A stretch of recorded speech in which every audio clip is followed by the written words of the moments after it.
வந்தா முகம் அழகாயிரும். உடனே நீங்க நினைக்க கூடாது ஃபேர் அண்ட் லவ்லி எல்லாம் போட வேண்டாமா சார், அதெல்லாம் போயிடும்.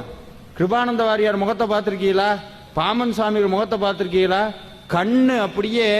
இன்னொன்னு சொன்னா நம்ப மாட்டீங்க, முருகனுடைய பக்திக்குள்ள ஈடுபட ஈடுபட ஈடுபட நீங்க மனசுல நினைக்கிறீங்கல்ல, உதாரணத்துக்கு இது வேணும் இது வேண்டாம் அப்படின்னு ஏதோ ஒன்று வேணும்னு நினைச்சோம்னா அதே மாதிரி நடக்கும். அதே மாதிரி எள்ளு பிசகாம நடக்கும். என்ன நினைக்கிறோமோ அது நடக்கும். தப்பி தவிர ஏன்னா சபிச்சு விட்டோம்னு வைங்க, யாரையாவது சபிச்சுட்டோம். ஆனா முருகடியார்கள் யாரையும் சபிக்க கூடாது. நமக்கு எதிரியாவே இருந்தாலும் என்ன செய்யக்கூடாது?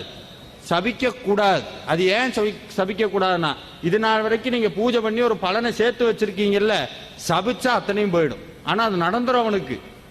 எக்காரணம் கொண்டு இருந்தாலும் சொல்றேன், முருகனை கும்பிடுறவங்க, முருகப்பெருமான பூஜிக்கிறவங்க, வேல்மாறல் பாராயணம் பண்றவங்க, திருப்புகழ் படிக்கிறவங்க, வாய் திறந்து யாரையாவது ஒன்று நடக்கும்னா நடந்து போயிடும், நடந்துடும்.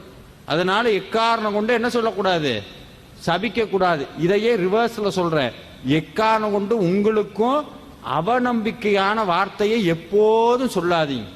இனிமேல் இந்த வேல்மாறலை விட்டு வெளியே போகும்போது யார்